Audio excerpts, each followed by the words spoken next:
chopping, so you're going to want to see this. It's not a cutting. Jump not crazy. No, wait a minute. Stand back. We're going to cut the ribbon, and then I'm going to talk. No. Now, I want all the reenactors visible in the camera, and especially Butch. Don't be hiding behind there. Okay, I'm over here to the side, okay? You got Butch? Cut it, buddy. All right. On three. 1, 2, 3.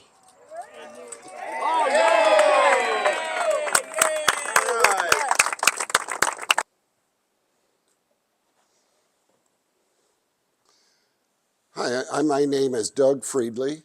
I'm Executive Director of the Lewis and Clark Visitor Center in Nebraska City, Nebraska.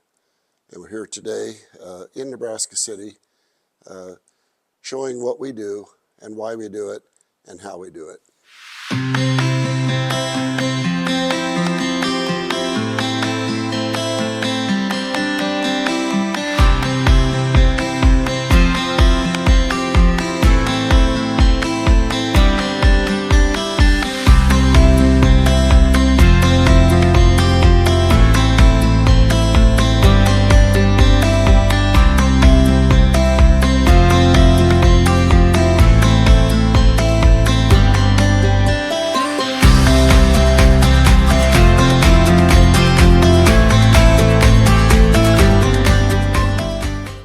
The vision of this center started, about 25 years ago.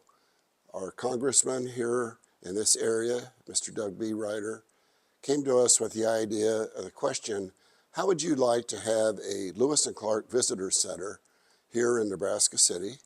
It'll bring tens of thousands of people here every year.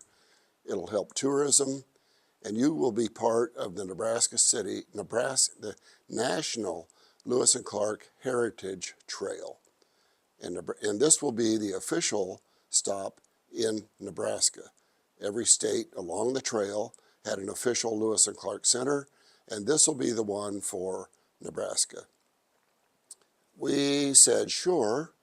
I didn't know at the time anything about Lewis and Clark, but I knew about tourism and I knew about commerce, and I knew it would be important to bring more people to our town and spend those tourist dollars. So that's how the whole process started. He told us, I'll get you $3 million to help build the building. We said, great. So we started planning the building. We had a nice one-story building planned, and we were moving along. We had traveled up and down the trail, saw other centers, and the $3 million never came through. The federal money never came through.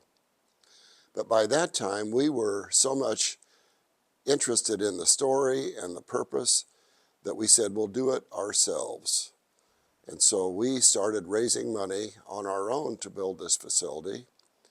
Then we went to Great Falls, Montana. We saw their beautiful 3-story building, and it inspired us to step up our game and build a bigger plan here. So we went from a 1-story building to 3 stories, and we went from $3 million to $7.5 million that we had to raise. Within 3 years, we had the funds pledged to build the building, and we opened the doors in July of 2004, debt-free. We had everything raised. We opened the doors almost to the day of when Lewis and Clark had camped right here in this area 200 years previously. They camped here in July of 1804, and we opened our doors in July of 2004. Since that time, we've welcomed visitors from all 50 states every year, including during COVID, and we've welcomed people from 132 foreign countries, different foreign countries, in our 21 years of existence. Total visitorship now exceeds 286,000 people who have walked through our doors. We teach them about the history of Lewis and Clark. We teach them about the culture of the Native Americans who lived here hundreds of years before Lewis and Clark came, the Oto tribe. We teach them about the science, teach them about the tools they used, and we use hands-on experiences in our building and in our exhibits outdoors as well as on our trails. So we give every visitor comes to our doors with a little bit different experience, and we try to inspire each one of them and give them an experience they won't forget.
Make ready. Company, present. Fire. Recover arms. My name's Claude Overstreet. I portray Pierre Cruzet, a member of the expedition, and I've been doing this probably about 3 years. Name's Darren Zam, and I've been messing with brain tanning since about, well, I was 13 years old, 14 years old. My name is Amber Guerin. I'm playing Annie Hansen, the wash lady.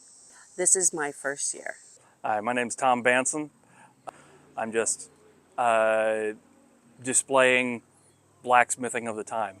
Hello, my name's Jordan Ingram, and I've been working here at the Lewis and Clark Center since May of 2025. Shane Johnson. Oh, I've been involved in historical reenacting and living history for about 30 years now. My name is Daniel Barber. I'm 30 years old and I'm from Blair, Nebraska. I've been reenacting for almost 15 years on and off. My name is Owen Benson. I'm 12 years old and I'm from Plattsmouth, Nebraska. And I've been doing this for 5 years and I am a junior reenactor here. Thomas Hamilton. I portray a sergeant of the 1st Squad, Nathan Hill Pryor. I've been doing this approximately 3 years. My name is Matthias Jeske. I'm from Omaha, Nebraska. I've been spending inordinate amounts of money on stuff like this for about 6 or 7 years now. Reenactment, so I got my start out at Fort Atkinson, which is in Fort Calhoun, Nebraska. And my family went to church near there, and we would go every Living History Day or every other Living History Day. And I was always drawn to the blacksmith's shop.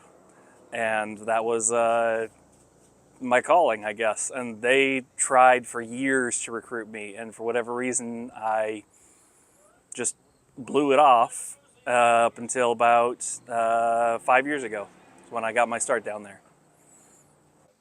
Part of living history, something I've always been interested in, and something I just enjoy, being with families and friends.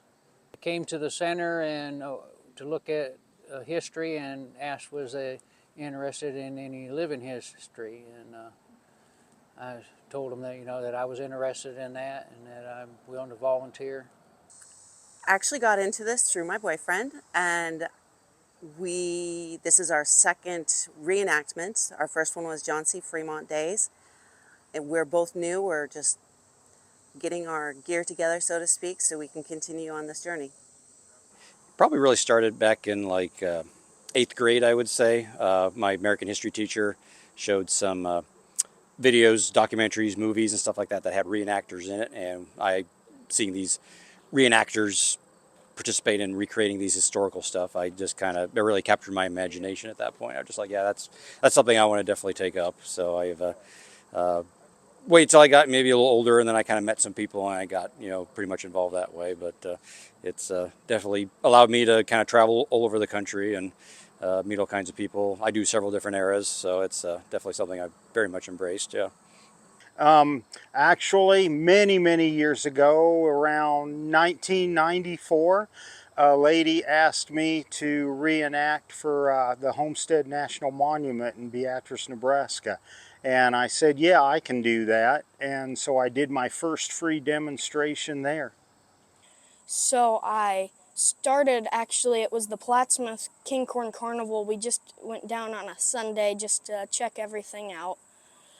And I saw the boat. I've been interested in history for a long time, and I saw the boat and I was really intrigued on there's people who do this. And I went up to the boat and I met Butch, and we talked for about an hour and a half, and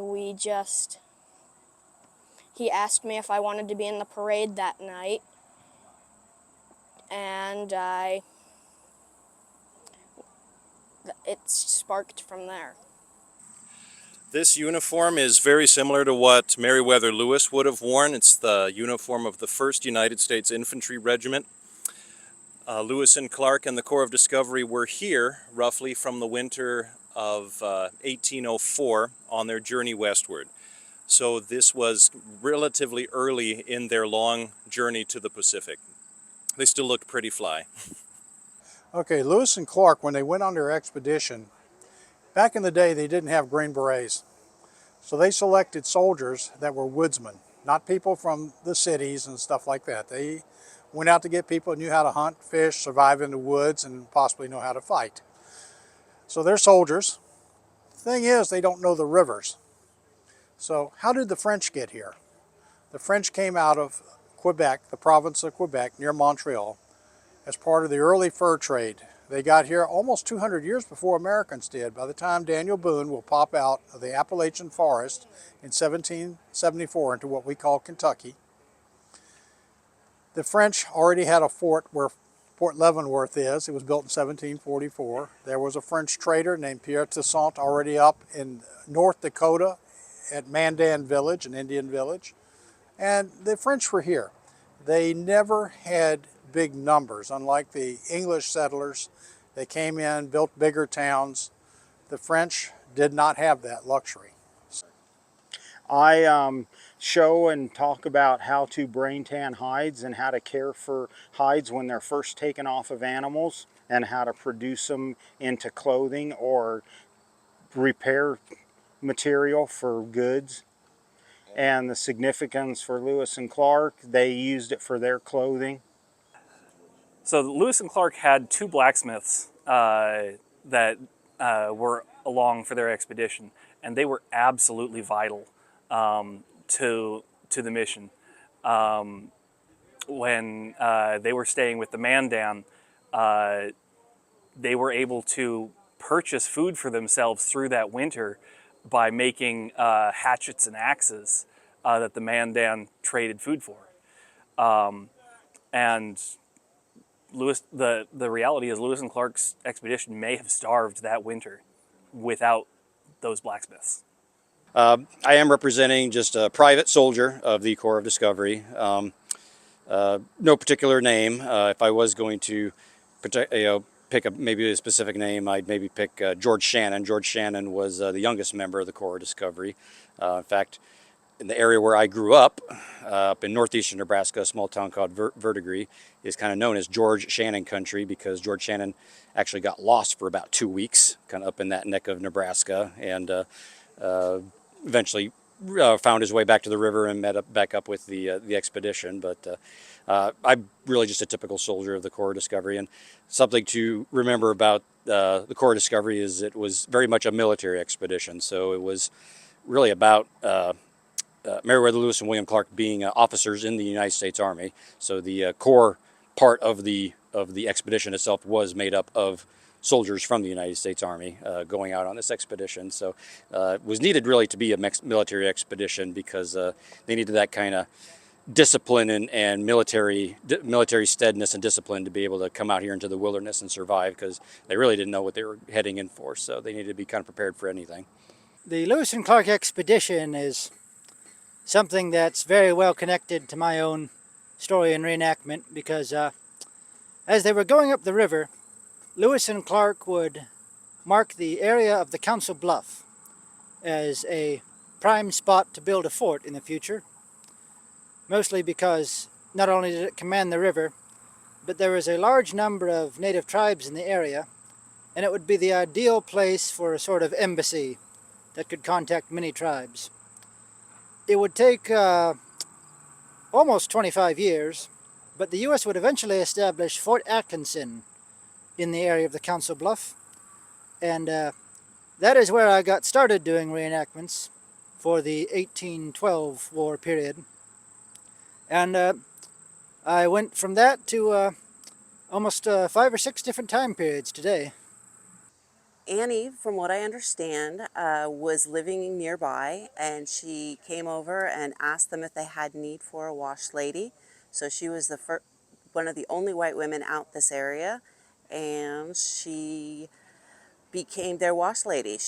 They built her an area to work in and live, and she became their wash lady for that year. And last question, tell me your favorite part of what you do here. For here, intermingling with the kids and seeing the looks on their face when they learn how clothing was made. Sitting here at the shaving horse, explaining to the kids and letting the kids know the significance of the shaving horse, and you know, and some of the other tools for building wood crafts. All right, last question. What's your favorite part about doing what you do? Oh, that's a hard one. Every time you start up that fire, just the smell of that coal smoke starting off really takes, just centers you and makes you focus on that moment. Yeah, there is something truly magical about operating a coal forge. Okay. What I find really interesting about the Lewis and Clark expedition, particularly with its connection with Nebraska, is it's really the closest thing Nebraska has as a direct connection to that kind of early America with the revolutionary American Revolution kind of generation and the early republic of the country. You know, prior to that, it was, you know, just a few French trappers and stuff coming out here and stuff like that. Lewis and Clark is really the kind of a direct link between Nebraska and kind of the early republic, the early American Republic. And I think that's very interesting that that generation made its way out here. And just to imagine, to look around and just imagine what this place would have been like, you know, when they came through, just a really untouched wilderness with, you know, Native American groups that nobody had really ever met before and stuff like that. So, yeah. What's your favorite part of what you do here? What I like, I grew up in Virginia, so I've been to Monticello, Thomas Jefferson's home, many times. Traveled a good part of the Lewis and Clark Trail. I've been all the way to the Pacific Ocean at Fort Clatsop, where they set up there. They were not the only explorers that went forth, but they did so successfully, only lost one man, and that was up in Sioux City, Iowa, and that was Sergeant Floyd. These men pulled off something that was considered near impossible. They did scientific notes. They brought samples of what they found back to Thomas Jefferson, who was a science lover. When they bought the Louisiana Purchase from France, they didn't know what they were buying, and Napoleon didn't really know what he was selling. I think they believed there would be mastodons out here and stuff. So they were exploring, taking notes, and meeting the Indian tribes for the first time, hoping to find a direct route to the Pacific Ocean, which they didn't find. And that's useful in itself. But just a great journey, and I just love bringing history back to life. Your favorite part of what you do here? I was working with the kids yesterday. I got to show them how to do the laundry, and they all volunteered to try it out themselves. My favorite part of working here is contributing to the completion of this fort and the experience for the guests, and informing the guests of all the wonderful things that happened on the journey of the Lewis and Clark voyage of discovery. There's a lot of interpersonal activities that went on between the men. There's a lot of human interest stories. There's a lot of things that happened in the way of hardship and endurance that people don't really think about. And I realized that even though I was the kind of guy that said, boy, if I had been alive back then, I sure would have been on that mission, I really had to readjust my perspective on that. And I still would have gone, but I sure would have been better informed about what I was facing. Tell me what's your favorite part of being a reenactor? Telling the history to people who don't know about it. Like someone who's completely clueless about who Lewis and Clark are. That's my favorite part. My favorite part of reenacting is unquestionably the drip. Never look better than I look right now in any other aspect of my life. I think my favorite part is definitely making things explode.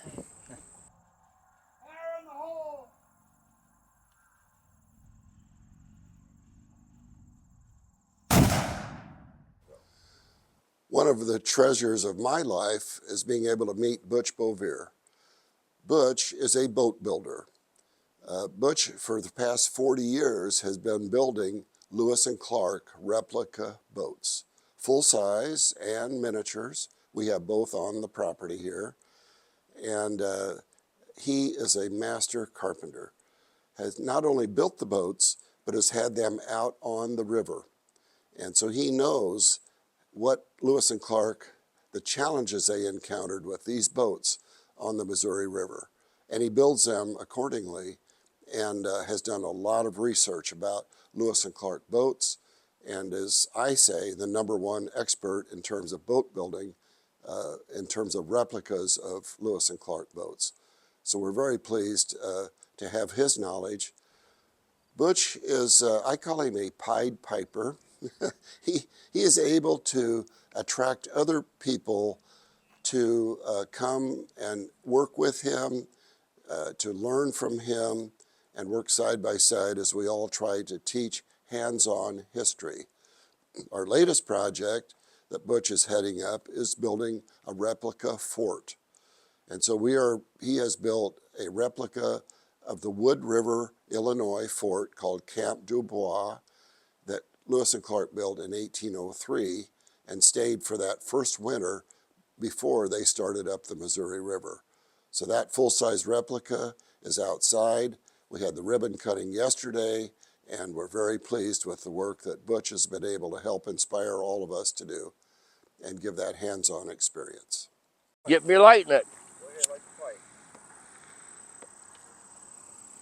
You ready? Yep. All right. Name and what it is you do, Mr. Butch. Butch Bovere. What do I do? Everything. I mean to tell you, I got involved with these people a while back. We built that keelboat out front, and I've been doing keelboats for years and years and years, since 84, 85. And I built that, and then I built the deck, and then one day I sold a copy of my book to some guy in here, and he came back out to Doug and said, hey, is that Bush guy still around? I said, yeah. Or Doug said, yeah. He said, well, I got some extra money. Has he got a project he wants to do? So Doug and I cooked up building a fort. So here we are. We have a fort almost 2 years later. But my job around here, my responsibility is to make sure that things are done correctly, historically. I'm handy with these, okay? I can do anything with these. Not that highly educated, but I am talented and gifted. So I use that to do my part. I'm not a costumer. I don't get into costumes. I'm a blue jean t-shirt boy. And I'm a perfect complement to Mr. Friedley, who just walked in the gate. Yeah, we make a good team. He's the guy that raises the money, and when I write the newsletter and he edits it, it makes me sound intelligent. So He's one with a college education, I'm not, but I do have the skills. I know how to work with men, keep a team together, get the job done, keep them happy. That's my job. And we're building a family around here. Most reenactment communities are good friends, but this is family. And when you join this group, you become part of that family, and that's a key factor in our success, in my opinion. In fact, it's the ultimate goal, that and educating young people, you know, see some little kid do something they've never done before, stuff like that. And it's fun. And at my age, almost 80, I've got too many years left to do it. I want to enjoy it, you know. I'm Delbert Hervey. Actually, I go by Del. I've worked with Butch Bouvier on many different projects over the years. First got acquainted with him when we worked together on rebuilding our log cabin in Plattsmouth. Then as he built a new boat, we got together on that and developed a program in which we could have the boat in the museum. I've worked with him here in Nebraska City on the fort. We needed fill. This is on a side hill. We needed some dirt to fill for the third cabin, and I worked with him on that, leveling and hauling the dirt in.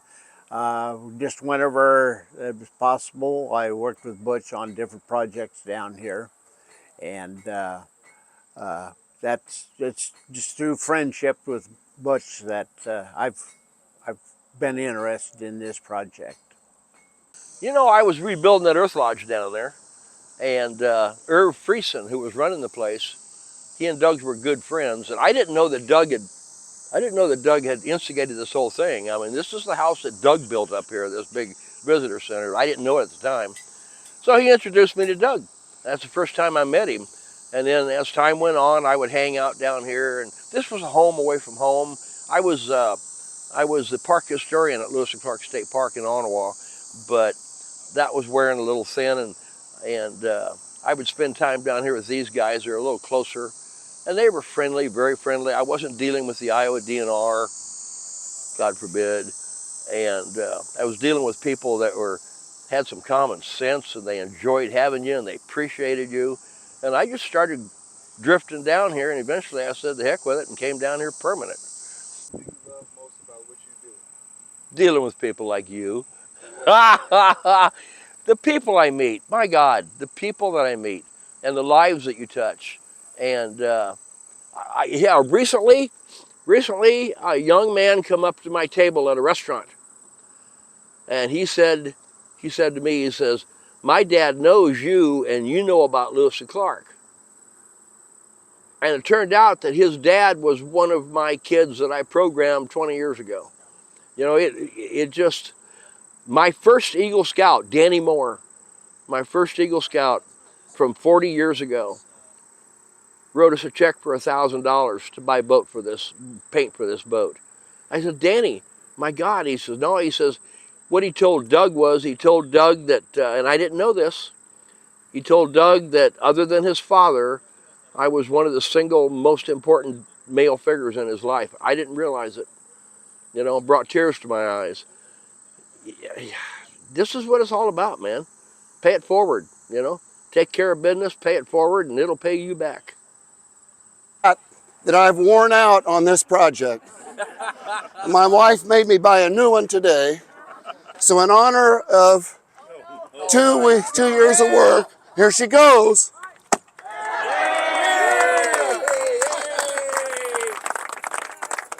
Wonderful. One dead hat. Thank you all for coming. This is a special day. This has been over 2 years in the making. We had a donation from a longtime donor, Dr. Darrell Long, who said, "Has Butch got any projects to do?"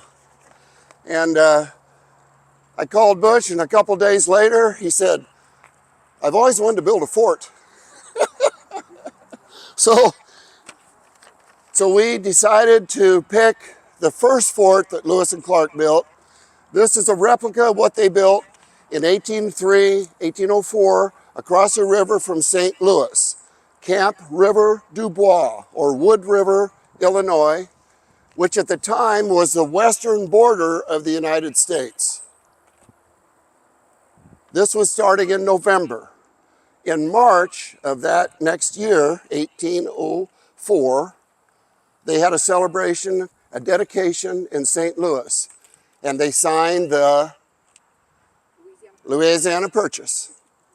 And at that moment, the land beyond the Missouri River and the Mississippi became United States property. So Lewis and Clark were the first Americans to be in this part of the world as representatives of the United States. So that's why we decided to name it Camp River du Bois. Plus the materials they would have used are probably cottonwood, and that's what grows in this area, and that's what we use.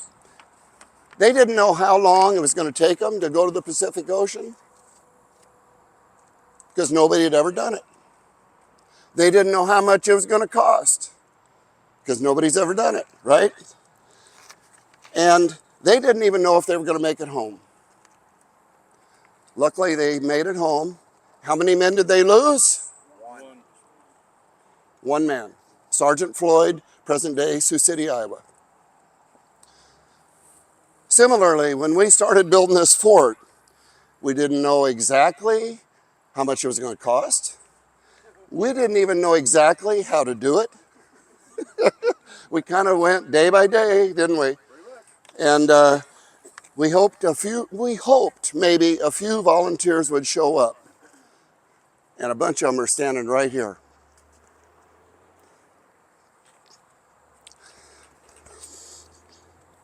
We hoped we'd get it done in 3 years. And that sign down there, until 2 days ago, said completion date expected to be fall of 2026. And Jordan made it a 5, so we're done. So today, after 2 years of work, we're happy to announce we almost are completed. This project, it started out fun. And it ended up a lot of work. But it was very fun because it's like a jigsaw puzzle. When you're building with logs, every one is different. It's not like going to Mead Lumber and buying everything cut to dimensions, right? So it's been a real challenge. We've got so many people to thank. I'm not going to take time to mention all their names because I'm going to leave people out. But Butch and I are forever grateful for all of your dedication, all of you who have supported in so many ways, as volunteers, also as donors.